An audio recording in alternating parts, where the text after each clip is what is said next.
Mathieu Bilan, 2 hits en téléchargement, un titre et un medley. Découvrez ce bel hommage à Simon Jurade et Opération 78. Oui, ça c'est bagaille, et nous.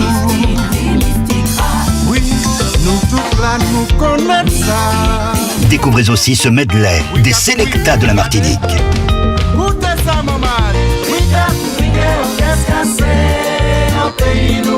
Mathieu Bilan, hommage à Simon Jurade et Selecta. 2 hits en téléchargement. Martinique Actualité. Voici quelques-uns des sujets que nous allons aborder ce soir. La Martinique intègre un réseau mondial de coopération de plus de 738 réserves de biosphère dans 134 pays. La collectivité territoriale de Martinique s'est lancée dans un projet de démocratie participative.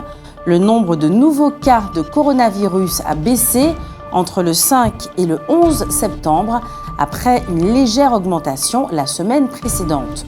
Dans votre rubrique sondage ce soir, vous avez répondu à la question suivante. Faut-il fermer les établissements scolaires pendant 2 jours pour soutenir les enseignants qui ne veulent pas partir en France? En fin de journal, retrouvez le savoir et réfléchir de Roland Laouché. Il s'intitule ce soir « Le peuple le plus bête ». En plus d'être bons pour la santé, les fruits sont tous pleins de sucre. Dans vos recettes sucrées, la banane écrasée est un très bon dupe au sucre. Plus elle a noirci, plus elle contient du sucre. Servez-vous aussi de fruits secs ou confits et de purée de fruits plutôt que de confiture. L'air aujourd'hui est de bonne qualité. En devenant réserve mondiale de biosphère, la Martinique intègre un réseau mondial de coopération de plus de 738 réserves de biosphère dans 134 pays. Elle doit s'organiser pour agir et faire vivre son titre mondial. C'est ainsi qu'elle en a confié la gouvernance à un comité de gestion coprésidé par Nathalie de Pompignan, présidente de l'association Martinique Réserve mondiale de biosphère, et David Zobda, conseiller exécutif de la collectivité territoriale de Martinique. Les casses récentes qui ont privé d'eau de nombreux quartiers de Fort-de-France rappellent l'état de vétusté du système de transport de l'eau dans notre pays. Selon la société martiniquaise des eaux SME, le renouvellement des canalisations relève exclusivement des 4 PCI. Tous les nouveaux contrats qui lient la SME aux collectivités excluent la prise en charge du renouvellement des portions de canalisation vétustes. Rappelons que pendant des dizaines d'années, la SME était en charge de cette mission sur une bonne partie de l'île, et le moins que l'on puisse dire, c'est qu'elle n'a pas respecté ses engagements. Malgré son nom, la SME, la Société martiniquaise des eaux, est une société hexagonale. Cependant, elle emploie 240 salariés, presque exclusivement martiniquais. En plus de la distribution de l'eau, elle gère une unité de transformation des boues en compost. Cette unité de transformation s'appelle Terra Viva. Dans le sud, la perte en eau liée au mauvais état des tuyaux d'acheminement est de 20%. Dans le centre et le nord, c'est le double, 40%.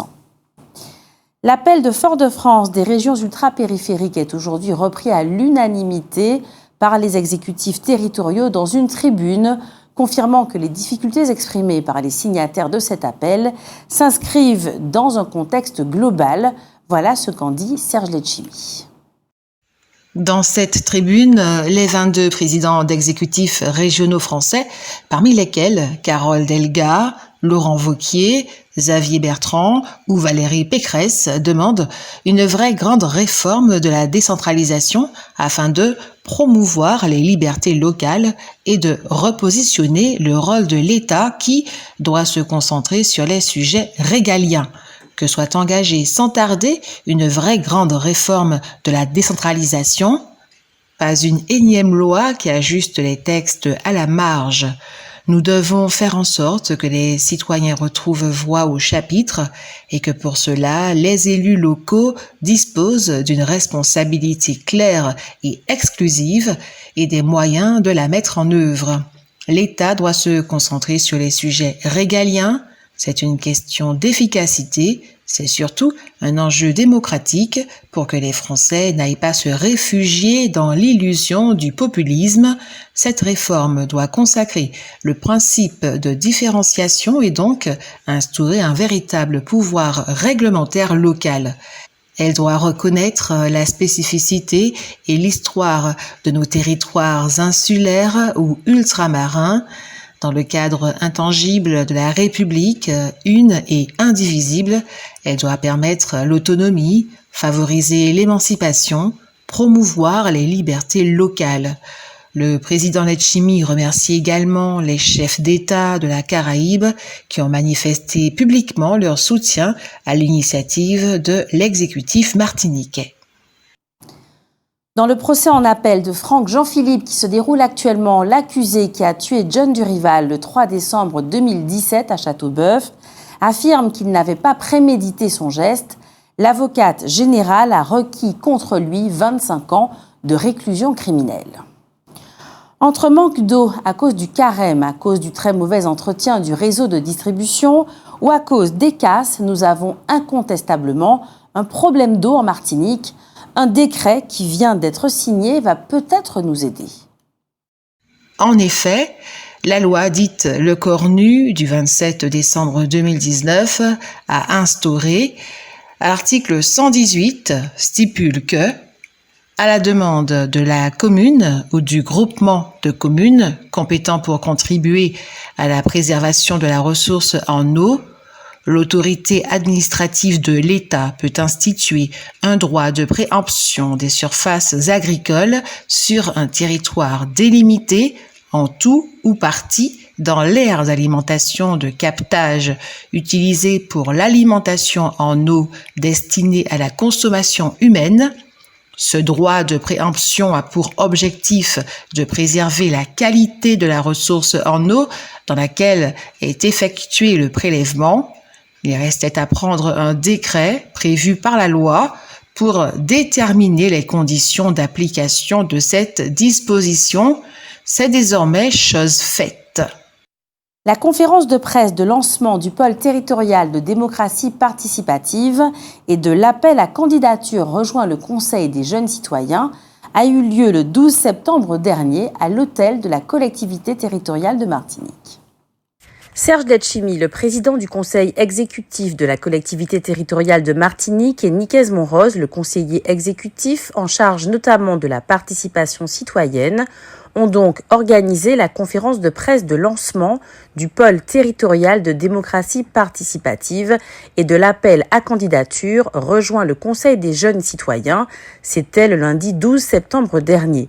Cet appel concerne les jeunes martiniquais âgés de 16 à 25 ans et il restera ouvert jusqu'au 30 septembre prochain.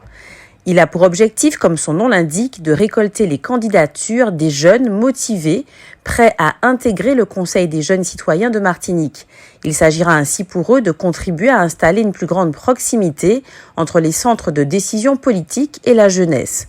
Ce dispositif donne l'occasion à la jeunesse martiniquaise d'émettre des avis et de formuler des propositions dans le cadre de la mise en place du programme de mandature et des politiques publiques martiniquaises.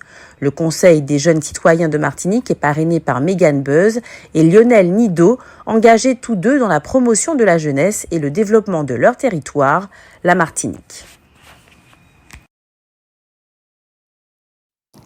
C'est donc personnellement que le président du conseil exécutif de la CTM, Serge Letchimy, a annoncé la création de ce conseil citoyen des jeunes de moins de 25 ans lundi. Il sera composé de 22 jeunes, 18 tirés au sort dans tout le pays et 4 désignés par le conseil exécutif. Doté de son propre budget, il devra faire des propositions à l'Assemblée territoriale de Martinique.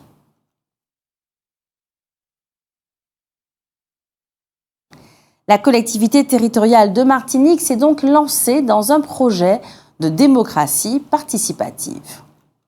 C'est ainsi que 3 conseils citoyens ont été créés, celui des jeunes dont nous venons de vous parler, mais également un conseil des citoyens de plus de 25 ans et un conseil des sages. Celui des plus de 25 ans est composé de 48 membres, soit 12 conseillers pour chacun des 4 territoires de la Martinique, Nord-Atlantique, Nord-Caraïbes, Centre et Sud. La moitié de ces conseillers seront désignés par tirage au sort, les autres seront désignés par la CTM. Quant au Conseil des sages, il est composé de 15 membres, tous désignés par le Conseil exécutif. Le nombre de nouveaux cas de coronavirus a baissé entre le 5 et le 11 septembre, après une légère augmentation la semaine précédente, 609 nouveaux cas de coronavirus contre 745. Cela porte à 220 192 le nombre de personnes contaminées depuis le début de l'épidémie. Mais attention, entre le 5 et le 11 septembre, 22 personnes ont été hospitalisées contre 20 la semaine précédente, dont 3 en soins critiques contre 0 la semaine précédente. Si l'approvisionnement en énergie est au cœur de toutes les préoccupations depuis quelques mois, le gouvernement ne veut pas perdre de vue son objectif à plus long terme de réduction des émissions de gaz à effet de serre en matière énergétique. Agnès Pannier-Runacher a ainsi annoncé qu'une concertation sur la future stratégie française sur l'énergie et le climat sera lancée dès le mois d'octobre. Les questions sur le choix de la France en matière de mix énergétique seront au cœur de la concertation nationale, selon la ministre de la Transition énergétique. Ce débat public durera jusqu'au mois de janvier. Concrètement, la concertation se tiendra dans chaque territoire en y associant les citoyens, les associations, les élus et les entreprises. Agnès Pannier-Runacher a précisé que chaque citoyen devrait à terme pouvoir s'approprier son avenir énergétique. À la suite de la concertation, une loi énergie-climat sera élaborée et présentée au Parlement au cours du second semestre 2023. Tout en soutenant la stratégie française de développement du nucléaire, la ministre a appelé à lever les barrières réglementaires afin de favoriser le déploiement des énergies renouvelables. Lors de son discours de politique générale à l'Assemblée nationale début juillet, la première ministre Elisabeth Borne avait déjà évoqué cette concertation, déclarant, citons-la, « filière par filière, territoire par territoire, nous définirons des objectifs de réduction d'émissions, des étapes et des moyens appropriés ». Aujourd'hui, jeudi 15 septembre, la Maison de la Famille et de la Parentalité au quartier Brin d'Amour à Trinité a ouvert ses portes aux familles de 9h à 11h autour d'un café. L'équipe de cette structure a présenté aux parents le concept, le calendrier des rencontres ainsi que les différents thèmes des causeries qui seront prochainement organisés. Au cours de ces 2 dernières années, on a beaucoup évoqué l'exode urbain favorisé par la crise du Covid-19 et les confinements. Les études les plus récentes montrent que campagnes et petites villes ne se sont pas repeuplées dernièrement. Quant aux grandes villes, elles n'ont rien perdu en attractivité et ne se sont pas vidées de leurs habitants. La pandémie de Covid-19 n'a donc pas provoqué la démétropolisation annoncée, ni favorisé le rééquilibrage démographique et territorial. En réalité, les flux humains et financiers constatés depuis 2 ans ont essentiellement renforcé la périurbanisation. Les couronnes pavillonnaires et les villes satellites des grandes métropoles ont été les grandes gagnantes de la période récente. Cependant, une partie des villages et villes, petites ou moyennes, correctement reliées aux grandes villes, donc de ce fait déjà relativement attractives, ont été redécouvertes en quelque sorte par des rentiers des grandes métropoles. Mais elles n'ont pas vraiment connu pour autant une explosion des aménagements.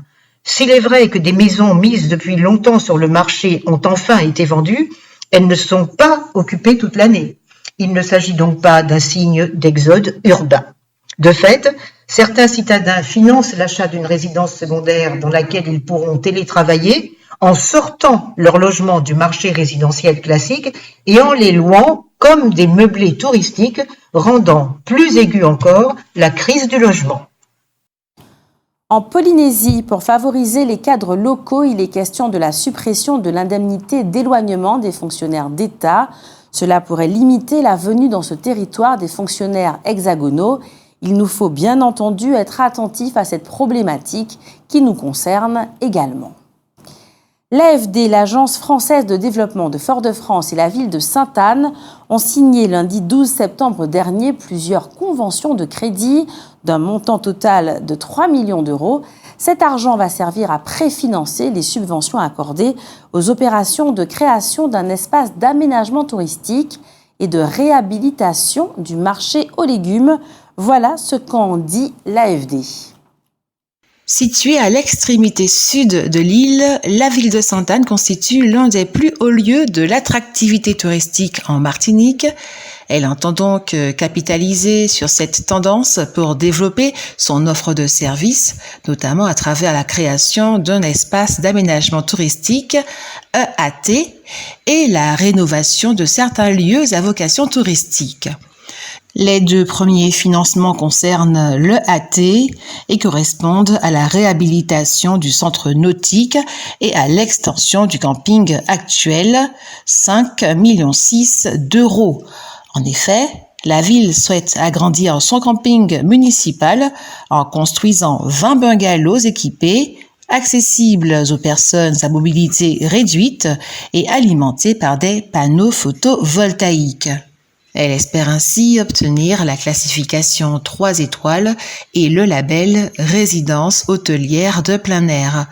En parallèle, la commune prévoit de renouveler ses équipements pour offrir à ses usagers un pôle nautique attractif. Le 3e financement concerne le marché local qui se situe dans le quartier Bas-Marigot. La ville envisage de rénover cet emplacement afin de revitaliser le centre-bourg et d'améliorer les conditions d'accueil des visiteurs dans le respect de l'environnement, remise aux normes du système électrique et installation de LED. L'ensemble de ces opérations participe à l'amélioration du cadre de vie de la population de Sainte-Anne.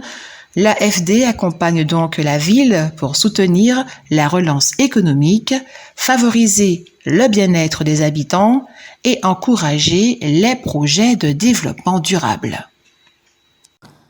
En 2019, les groupes Leclerc et Carrefour ont enregistré un chiffre d'affaires respectivement de 48 milliards et de 38 milliards d'euros.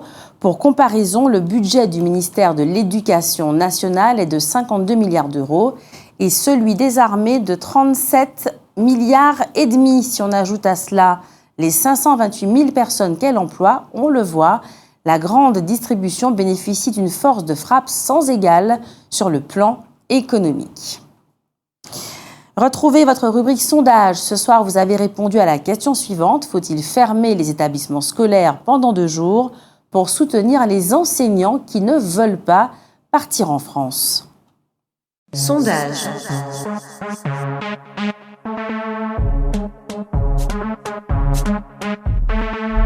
Sondage.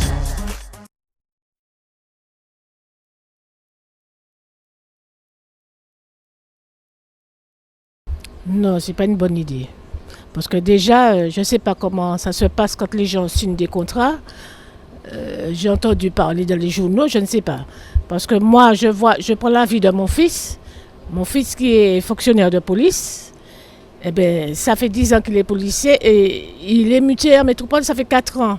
Et il m'a dit, maman, j'aurais bien aimé venir travailler ici à Martinique. Voyez, alors moi, ça fait déjà 10 ans que je ne vois plus mon fils. Ça fait 4 ans, je ne le vois plus. En plus, avec le Covid, il vit encore moins. Alors moi, je vois pas, je ne sais pas, je ne peux pas vous dire. Parce que d'après ce qu'on dit, quand les gens ils signent des contrats, ce sont des contrats nationaux. Ça veut dire quoi, nationaux? Ça veut dire que quand vous signez le contrat, vous savez que vous deviez partir à un moment. Alors moi je trouve que ce n'est pas une bonne idée, monsieur. C'est pas, non. Il faut que les gens réfléchissent quand ils signent le contrat, s'ils savent qu'ils ne veulent pas partir. Parce que moi, ça fait 4 ans que j'attends mon fils pour qu'il puisse venir me voir. Il ne vient pas. Pourquoi? Parce qu'il est muté. Il est obligé d'aller travailler ailleurs.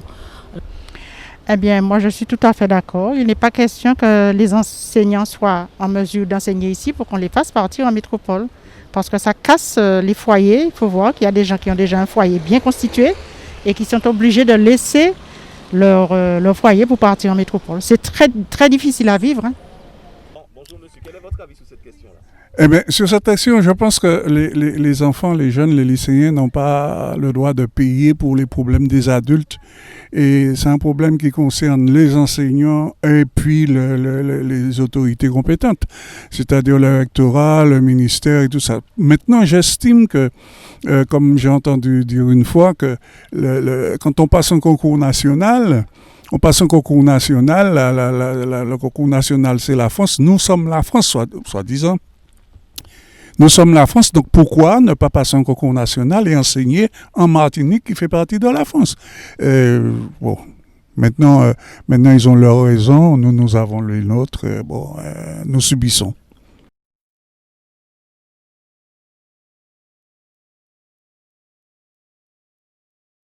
Non, ça sert à rien de fermer les écoles parce que les enfants, ils ont droit de l'éducation. Donc pourquoi fermer les écoles sur les opinions des professeurs? Pas du tout, non, ça sert à rien de fermer les écoles. Après, il faut prendre rendez-vous avec l'académie et regarder ce qu'on peut faire pour les professeurs. Mais fermer les écoles, non, pas du tout. Je suis pas là. Oui, je l'ai soutenu pour ne pas partir en France, rester en Martinique, travailler pour les jeunes. Si études ici, c'est pas la peine de prendre les gens d'ici ramener et de ramener les étrangers ici et puis faire partir la jeunesse d'aujourd'hui. Bien, je pense qu'il faut soutenir les enseignants parce que quand on est martiniquais et quand on a toute notre famille ici, je trouve ça plus logique d'avoir un travail sur le territoire. Donc pour des questions de regroupement un peu familial, je pense que c'est plus normal de privilégier ça. Je pense que c'est une bonne chose, parce que quand même, ils ont bien envie de rester chez eux. Pourquoi pas? Alors, je vais répondre par votre question à une autre question. Est-ce que quand les professeurs passent leurs examens, est-ce qu'ils savent qu'effectivement, ils ont l'obligation, je dis bien l'obligation de partir? Donc, c'est ça qu'il faudrait se poser comme question avant tout. En fonction de ça, vous avez déjà ma réponse. Voilà, j'ai rien. Sondage. Outremernews.fr, le site de l'actualité Outre-mer, 24 heures sur 24 et 7 jours sur 7.